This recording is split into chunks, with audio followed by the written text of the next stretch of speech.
digest the 215 between the tactics and the planning, because at the planning meeting, really you're presenting to the AAs. It shouldn't be the first time that everybody else is hearing for the first time what's going on. We just don't do it in a formal manner.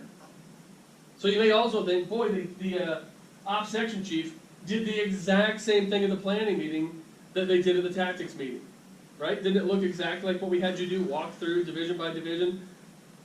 It is and it's not. They really don't, when we do the tactics meeting, they're really going into we're going to use 2 flagging teams, we're going to have some more light barricades, we're going to go this by this. At the planning meeting, typically they're going to say, in Division Alpha, we're going to go ahead and do this, this, this, this, and this, and this is what Bright's going to look like at the end of the day. Division Bravo, we're going to do this. It's not necessarily every single box gets talked about, like the tactics meeting, every box gets talked about. The planning meeting, you're just presenting the plan, and really that's the work assignments. If you were going to say, increase by, you're all of a sudden bringing in tons of law enforcement, you may want to highlight it and say, and in order to accomplish that, we're going to actually quadruple our traffic control points to bring in a lot more officers due to the problems we had yesterday on this same thing. Other than that, the AAs don't care if you're increasing one more barricade or one more light tower or one more law enforcement unit. They don't really care about that, generally speaking. They want to know big things. They want to know what you're doing, not necessarily every single little piece of detail that's going behind it. Okay? So does that make sense? Because it really is your opportunity to sell the AA on your plan. And it has to be concise. It has to be detailed enough, but not losing them in what you're doing. Because typically during all these things, more than most of us, their time is money. It's precious. You know, they have a lot of citizens and a lot of folks that want to talk with them, and people that are concerned that want to get with them. They don't have time to come out to your ICP, sit there for 3 hours as you walk them through every nut, bolt, and detail of this, and then go back. They are carving time out of their schedule to come to buy off on the plan, and away they go. So do you ever find that in your preparation for the planning meeting, you're talking about all these little informal meetings that happen, the idea being that once you get to the planning meeting, there really shouldn't be any surprises, right? Do you include your AAs in that preparation as well and give them kind of informal meetings so you don't surprise them? Because that's the big unknown for the planning meeting, right? Sure. So that's the IC's job. That if there's something crazy happening, that's where the IC, because through all this, does the IC have anything to do in anything we've talked about, any formal role in any of it? Nope. So you may go, what the heck do they do? And we have done that in the past, like we're in Montana a year ago.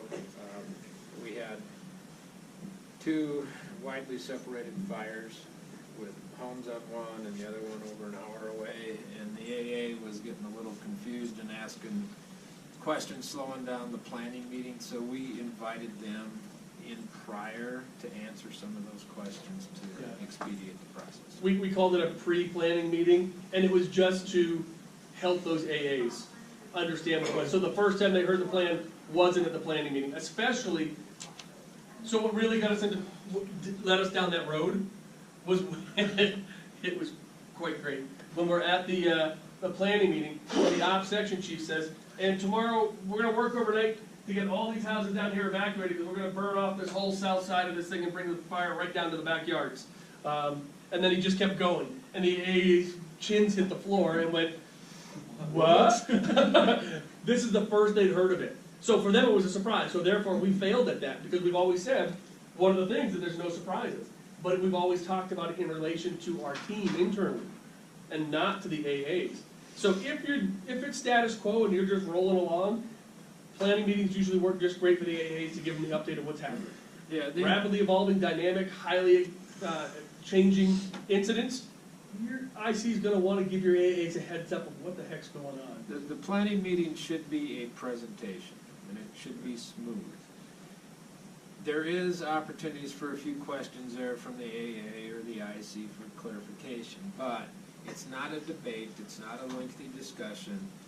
All of that hard work in those question and answer periods, most of that should be done prior. Yep. It's done between that's the reason there's a spot between the tactics and the planning, is for all that to get made. Oh, Rob was first, hold on, I'll get back to you guys, Rob. Okay, now you're talking about selling the AA on Uh-huh. a big selling point here is when you have a bunch of needs and the fire or the incident is getting away from you. It's a way of showing the AA, you know what you wanna do. The reason it isn't happening for It's all because of you're- these unfulfilled, hey, we need 3 Type 1 hand crews, and we have none. Yep, It's a great selling point. Here's the picture of what we wanna do. And down here's what it's contingent on. sure, we had the same thing in the floods in 2013, we needed aircraft in order to evacuate people off the mountainside. You know, floods came down, communities were isolated, we had to get people off the hillside, so we needed aircraft. So the first couple IAPs, 215s, showed massive needs for helicopters, rotary wing aircraft to get, I think we evacuated like 2,800 people off the hill. I mean, it was the largest evacuation of civilians since Katrina, aerial evacuation. That was a need every day, so we were able to sell the AAs on the escalating cost to meet the need, the objective of getting the people contacted off the hill down to essentially civilization, because they were cut off. Now, I'm sensing a possible cultural shift between regions and incident management teams. And this is why I'm asking the question. The 215, who is putting the medics on the 215 and when? safety, Safety's doing it? yep, Okay, that's the way we deal with it. yeah, and that's, in the Great Basin, almost every team I've worked with, and a few up in, Region 1 as well, the med unit actually attends and Yep. puts it on there. Yep, for us, it's safety. Got it. Safety, so, I'll come back, actually, I'll stop there right now. So, we say that it's just logs, it's just safety, it's just ops. Safety will oftentimes bring the med unit leader in there with them, and they are a super secret, sit in the back of the room kinda quiet. And as a logs, I will often bring in comms. Because of communications, we have to know if they're adding all sorts of divisions and need more channels, I want the comm unit leader to have a heads up on it. But those are really, sit in the back of the room, they're not part of the Yeah, huge conversation. listen, don't speak. They're just kind of conscientious observers, but once in a while, my comm unit leader will come, walk up behind me, and he's like, Yeah. we're gonna have a conversation before they go down this road all the way. And medical is kind of a unique position because the safety officer reviews and signs the 206. We'll get into that after lunch. So, safety officer needs to know where those medical assets are and whether they're meeting the needs of the incident. However, under purest ICS, medical works for logistics. The way it is often done these days on incident management team is it's a shared resource. Yeah. I want my medical unit leader to go to all of his logistics breakouts. So you're tied in with comm, facilities, supply, ground support.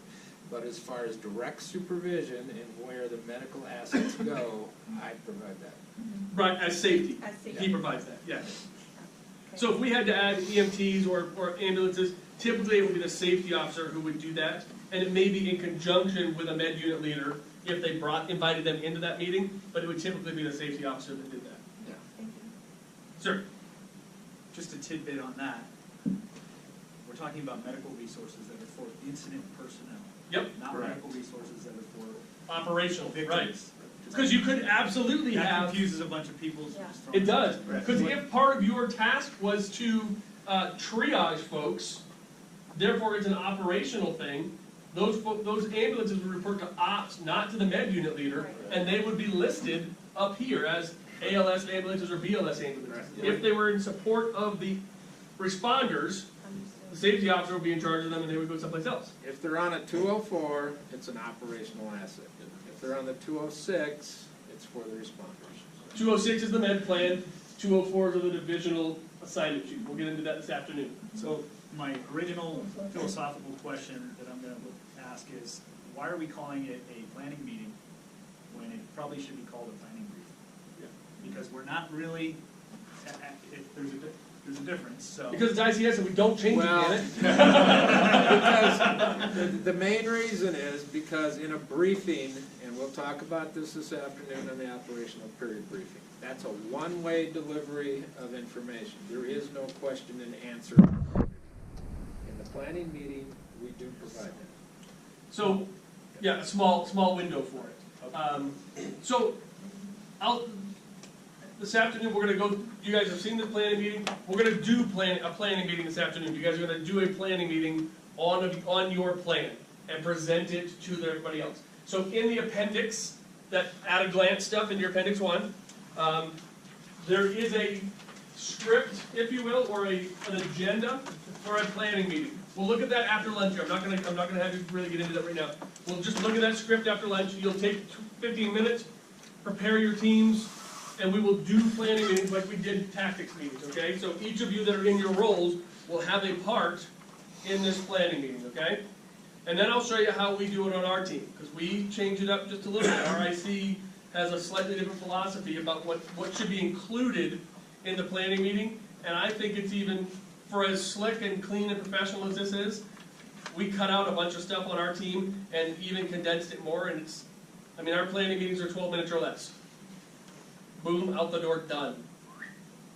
So a couple things that I will tell you, a couple hints from that I don't like out of this video. One, the logistics section chief said, does anybody have any questions? You never ask that in a public forum.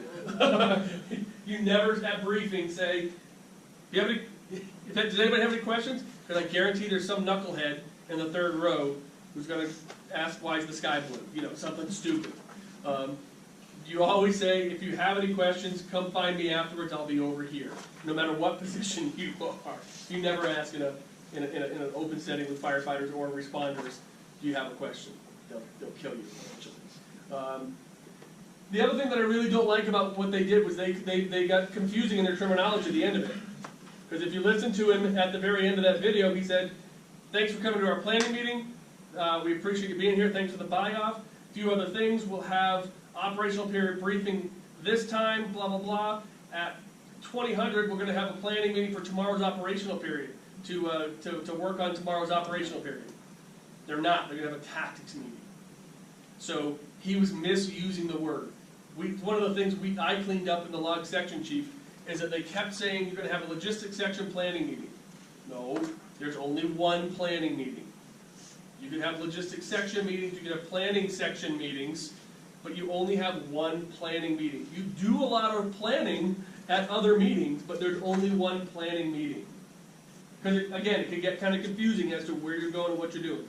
So when we get back from lunch, we'll review we'll have you guys review that script, identify your positions and your roles and what you're going to do. Spend about 15 minutes kind of getting your moving a group, getting yourself organized, and then we'll do the planning meetings just like we did the tactics meetings, okay? So, it's lunchtime, it's 10 till, take 10 minutes to mosey yourself over there, we'll get ourselves going, and thanks very much for a great morning.